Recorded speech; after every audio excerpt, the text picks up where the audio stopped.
Bonjour et bienvenue dans une nouvelle leçon sur Talk Paris. Bonjour à tous, merci beaucoup de nous rejoindre aujourd'hui. Je m'appelle Coralie.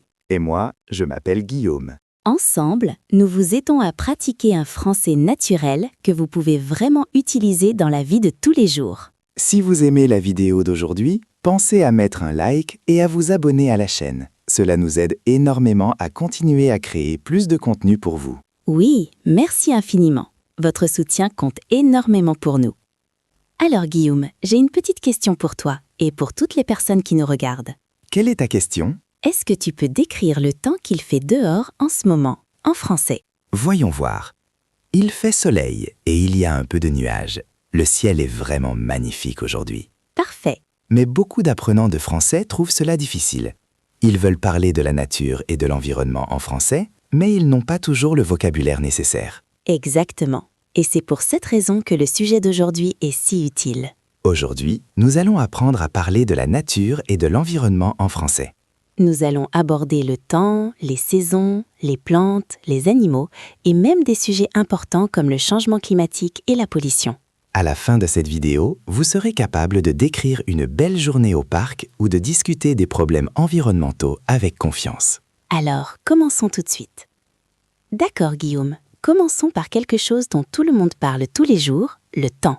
Excellente idée. Le temps est l'un des sujets de conversation les plus courants dans les pays francophones. C'est vrai, en France aussi, on parle très souvent du temps. Oui. Alors, apprenons les mots de base pour parler du temps. Coralie, quel temps fait-il aujourd'hui? Aujourd'hui, il fait soleil, le soleil brille et il fait assez chaud. C'est très agréable. Parfait. Ensoleillé ou il fait soleil signifie qu'il y a beaucoup de soleil, presque pas de nuages, juste un ciel bleu. Et quand il n'y a pas de soleil, comment on dit? Dans ce cas, on dit qu'il fait nuageux ou qu'il y a des nuages. Par exemple, aujourd'hui il fait nuageux. Je pense qu'il va peut-être pleuvoir plus tard. Ah, la pluie, c'est un mot très important. Qu'est-ce qu'on dit quand il pleut? On dit il pleut. Par exemple, je ne peux pas sortir, il pleut. J'adore le bruit de la pluie. C'est tellement calme et relaxant.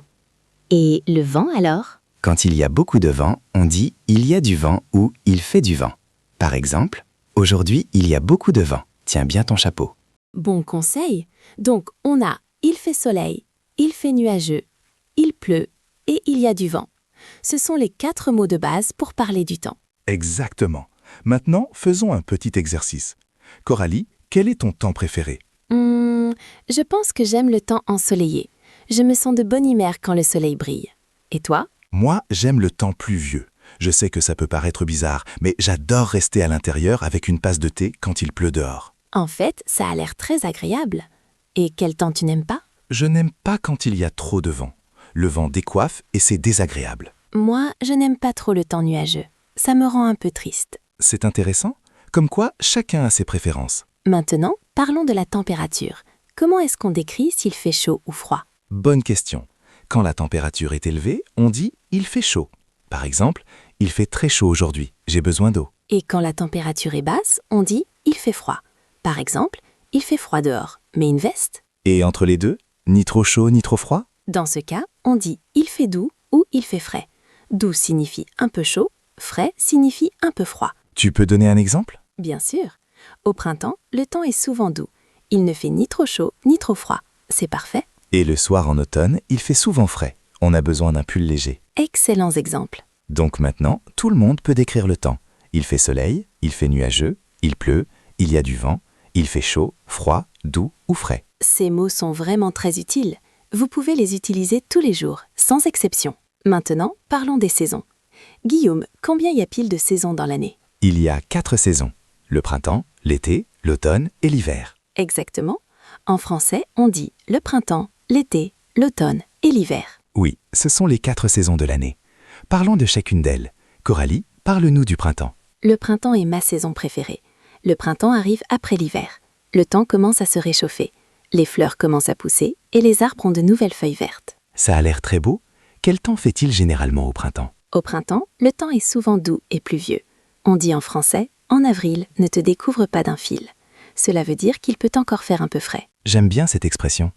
D'accord, parlons maintenant de l'été. L'été est la saison la plus chaude. Il arrive après le printemps. Le temps est généralement ensoleillé et chaud. Beaucoup de gens vont à la plage en été. Oui, j'adore l'été. Les journées sont longues, les soirées sont chaudes et les élèves n'ont pas l'école. C'est pour ça que beaucoup de personnes aiment l'été. Qu'est-ce que tu fais en été, Guillaume? En été, j'aime aller nager. J'aime aussi faire des pique-niques au parc. Et toi? Moi, j'aime faire de la randonnée à la montagne. Le temps est parfait pour les activités en plein air. Très sympa. Parlons maintenant de l'automne. L'automne arrive après l'été. Le temps devient plus frais. Les feuilles des arbres changent de couleur. Elles deviennent rouges, oranges et jaunes. C'est vraiment magnifique. J'adore me promener dans le parc en automne et regarder les feuilles colorées. Moi aussi. En automne, les journées deviennent plus courtes et il fait nuit plus tôt. Et le temps en automne? Comment est-il en général? Le temps en automne est souvent frais et venteux. Il faut porter une veste ou un pull. Et enfin, parlons de l'hiver. L'hiver est la saison la plus froide. Oui, l'hiver arrive après l'automne. Dans beaucoup de régions, il neige en hiver. Tout devient blanc et très froid. J'aime l'hiver à cause des fêtes. Noël, le Nouvel An, c'est une période spéciale. C'est vrai, mais le temps peut être difficile. Il fait très froid et certains jours sont gris et nuageux. Qu'est-ce que tu fais en hiver, Coralie? En hiver, j'aime rester à l'intérieur, bien au chaud. Je bois du chocolat chaud et je lis des livres. Parfois, je fais du patin à glace. Ça a l'air très agréable. Moi, j'aime faire des bonshommes de neige quand il neige. C'est amusant. Donc maintenant, tout le monde connaît les 4 saisons et leurs caractéristiques. Le printemps est doux et souvent pluvieux. L'été est chaud et ensoleillé. L'automne est frais et venteux. L'hiver est froid et parfois neigeux. Excellent résumé. Maintenant, parlons de la nature. Quand on parle de la nature, on parle des plantes, des arbres, des animaux, des oiseaux, des rivières, des montagnes, de tout ce qui est naturel. Exactement. La nature est partout autour de nous. Commençons par les plantes et les arbres. Bonne idée, Guillaume. Quelle est la différence entre une plante et un arbre? Très bonne question. Un arbre est grand et il a un tronc en bois épais. Les arbres peuvent vivre pendant de très nombreuses années. Une plante est généralement plus petite et plus fragile. Tu peux donner des exemples? Bien sûr, un chêne est un arbre très grand et très solide. On voit souvent des chênes dans les parcs et les forêts. Un pin est un autre arbre très courant. Il reste vert toute l'année. Ah oui, je connais les pins. Ils ont des aiguilles au lieu de feuilles, c'est ça? Exactement. Maintenant, parlons des fleurs. Les fleurs sont un type de plante. Une rose est une fleur très belle. Elle sent bon, mais elle a des épines. Oui, il faut faire attention aux épines. Quelle est une autre fleur courante? Le tournesol. Les tournesols sont grands et jaunes vifs. Ils se tournent toujours vers le soleil. J'adore les tournesols. Ils me rendent heureuse. Alors, on a des arbres comme le chêne et le pin, et des fleurs comme la rose et le tournesol. Et les animaux? Parlons des animaux et des oiseaux que l'on peut voir dans la nature. As-tu déjà vu un cerf, Coralie? Oui, j'ai vu un cerf une fois quand je faisais de la randonnée en forêt. Il était très beau, mais aussi un peu timide. Quand il m'a vu, il est parti en courant. Les cerfs sont des animaux très doux. Ils vivent dans les forêts et mangent des plantes. Et les petits animaux comme les écureuils? Oh oui, les écureuils sont partout dans les parcs. Ils sont petits, rapides et ils adorent manger des noix. On les voit souvent courir sur les arbres. Ils sont vraiment mignons. J'en ai vu un hier au parc. Il mangeait quelque chose et ses petites pattes bougeaient très vite. Oui, c'est toujours amusant de les regarder. Maintenant, parlons des oiseaux. D'accord. Quels oiseaux connais-tu, Guillaume? L'aigle est un très grand oiseau, très puissant. Les aigles peuvent voler très haut dans le ciel et ils ont une excellente vue. Les aigles sont impressionnants. Et les animaux plus petits et plus communs? Tu peux aussi voir des papillons dans ton jardin. Attends, en fait, les papillons sont des insectes, pas des oiseaux. Ce n'est pas grave. Les papillons sont magnifiques. Ils ont des ailes très colorées. Oui, au printemps et en été, on peut voir beaucoup de papillons voler autour des fleurs. La nature est pleine de choses merveilleuses. Des arbres, des plantes, des fleurs, des animaux, des oiseaux et des insectes. Il y a tellement de choses à observer. C'est pour ça qu'il est important de passer du temps dehors, d'aller au parc, de faire de la randonnée et de profiter de la nature. Je suis tout à fait d'accord. Et maintenant, tout le monde a le vocabulaire pour parler de ce qu'il voit autour de lui. Maintenant, parlons des différents paysages. Cela signifie les différents types de lieux naturels. Bonne idée, Coralie. Quel est ton endroit naturel préféré? J'adore la montagne. Les montagnes sont très hautes et magnifiques. Je me sens calme et paisible quand je suis à la montagne. Je suis d'accord.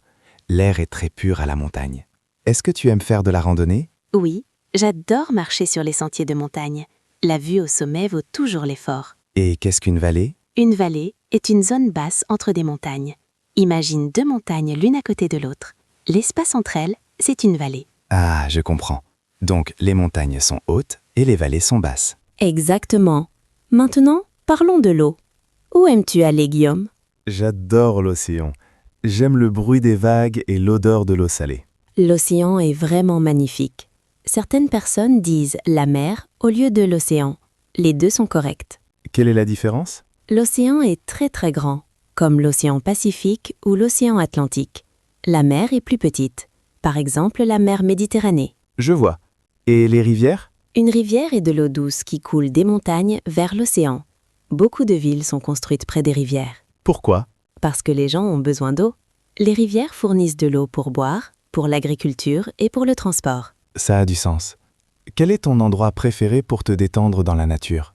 J'aime beaucoup aller au parc. Un parc est un espace vert dans la ville avec des arbres, de l'herbe et parfois une aire de jeu. Les parcs sont formidables. Pas besoin de voyager loin. Exactement.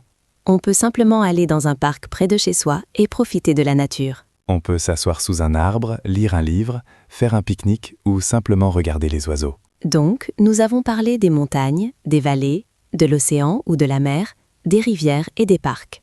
Ce sont tous de magnifiques lieux naturels. Et maintenant, vous savez les décrire en français. Guillaume, avant de continuer, je pense qu'on devrait parler de quelque chose de très important. De quoi s'agit-il? Des erreurs courantes. Quand les gens parlent de la nature et de l'environnement en français, ils font souvent les mêmes erreurs. C'est très utile. J'ai sûrement fait ces erreurs moi aussi quand j'apprenais le français. Tout le monde en fait. Justement. Aidons tout le monde à les éviter. Erreur numéro 1. Beaucoup de personnes disent la nature au lieu de simplement nature. Qu'est-ce qui ne va pas avec la nature? En français, quand on parle de façon générale, on ne met pas d'article devant nature. On dit simplement nature. Tu peux donner un exemple? Bien sûr. Faux, j'aime la nature. Correct, j'aime nature. Faux, la nature est belle. Correct, nature est belle. D'accord, donc pas d'article, juste nature. Exactement. Mais on peut dire la nature de quelque chose quand on parle des caractéristiques, par exemple la nature du problème. Je comprends. Quelle est la deuxième erreur? La deuxième erreur, c'est de confondre météo et si. Mais ces mots ne se prononcent pas pareil, non? Non, mais pour beaucoup d'apprenants, c'est quand même source de confusion. Tu peux expliquer les deux? Bien sûr. La météo parle du soleil, de la pluie et du vent. Si sert à parler d'une condition. Par exemple, je ne sais pas s'il va pleuvoir demain. Donc, quel temps fait-il parle du soleil ou de la pluie. Et je ne sais pas si je dois prendre un parapluie parle d'un choix. Exactement. Ces mots sont différents et il ne faut pas les confondre. Passons maintenant à l'erreur numéro 3. Beaucoup de personnes disent « il fait un chaud » ou « il fait un froid », au lieu de dire « il fait chaud » ou « il fait froid ». Ah oui, en français, on n'utilise pas d'article devant chaud ou froid quand on parle du temps. Exactement. On dit simplement « il fait chaud » ou « il fait froid ». Et si je dis « c'est une journée ensoleillée », est-ce que c'est correct? Oui, c'est correct, parce qu'il y a le mot « journée ». Mais on ne peut pas dire « c'est un ensoleillé » tout seul. D'accord, donc il fait beau ou c'est une journée ensoleillée, mais pas c'est un ensoleillé. Exactement, tu as bien compris. Passons à l'erreur numéro 4. Celle-ci concerne les animaux, non? Oui, beaucoup de personnes oublient d'utiliser le pluriel correctement. Elles disent par exemple « j'ai vu 3 oiseaux » au lieu de « j'ai vu 3 oiseaux ». Ah oui, le S à la fin. Exactement. Un oiseau, 2 oiseaux, 3 oiseaux. Un arbre, plusieurs arbres. Une fleur, 5 fleurs. Il faut toujours penser au pluriel. C'est simple, mais quand on parle, on peut facilement oublier. C'est vrai. Alors, entraînons-nous. J'ai vu 2 écureuils dans le parc. Il y a beaucoup d'arbres dans la forêt. Très bons exemples. Et maintenant, la 5e et dernière erreur. La dernière erreur fréquente, c'est d'utiliser beaucoup de la mauvaise manière avec des choses qu'on peut compter ou pas. Tu peux expliquer plus clairement? Bien sûr, on utilise beaucoup de avec tout, mais il faut comprendre la logique. Les choses qu'on peut compter, comme les arbres ou les animaux, sont des noms comptables. Et les choses qu'on ne peut pas compter? Comme l'eau, la pollution ou l'air, ce sont des noms non comptables. On ne peut pas dire une eau, 2 eaux. Donc on dit beaucoup d'arbres, beaucoup d'oiseaux, mais beaucoup d'eau, beaucoup de pollution. Exactement. Pour savoir, pose-toi la question. Est-ce que je peux compter? Si oui, c'est comptable. Sinon, ce n'est pas comptable. Très clair. Faisons un petit résumé des erreurs. D'accord. Première erreur, ne pas dire la nature quand on parle en général, mais simplement nature. Deuxième erreur, ne pas confondre la météo et si. Troisième erreur, ne pas dire il fait un chaud, mais il fait chaud. Quatrième erreur, ne pas oublier le pluriel. 3 oiseaux et pas 3 oiseaux. Et cinquième erreur, bien comprendre ce qui est comptable et non comptable, comme beaucoup d'arbres et beaucoup d'eau. Excellent. Ces erreurs sont faciles à corriger quand on les connaît. Et surtout, ne vous découragez pas. Faire des erreurs fait partie de l'apprentissage. Maintenant, parlons d'un sujet très important, l'environnement. Oui, c'est un sujet sérieux, mais essentiel si on veut parler français correctement sur des sujets actuels. Commençons par le changement climatique. Tu as déjà entendu cette expression ? Oui, on l'entend souvent aux informations. Le changement climatique signifie que la température de la Terre augmente. Exactement. On parle aussi de réchauffement climatique. La planète devient plus chaude à cause des activités humaines. Comme lesquelles ? Brûler des énergies fossiles, comme le charbon et le pétrole, ou couper les forêts. Tout cela fait augmenter la température. Et quand la température augmente, cela cause beaucoup de problèmes. La glace fond, le niveau de la mer monte et le climat devient plus extrême. C'est inquiétant. Que peut-on faire alors ? On doit protéger la nature et préserver l'environnement. Cela veut dire prendre soin de la planète. D'accord. Mais concrètement, que peut-on faire ? Il y a une règle très connue, les 3 R. Réduire, réutiliser et recycler. Les 3 R. Peux-tu expliquer chacun ? Bien sûr, réduire, c'est utiliser moins. Moins de plastique, moins d'énergie, moins d'eau. Donc, si j'éteins la lumière quand je quitte une pièce, je réduis ma consommation d'énergie ? Exactement. Réutiliser, c'est utiliser quelque chose plusieurs fois au lieu de le jeter. Par exemple, utiliser une gourde au lieu d'acheter des bouteilles en plastique. J'ai toujours une gourde avec moi. C'est très bien. Et recycler, c'est mettre les déchets dans la bonne poubelle pour qu'ils soient transformés en nouveaux objets. Comme le papier, les bouteilles en plastique ou le verre ? Oui, le recyclage est très important. Parlons maintenant de la pollution.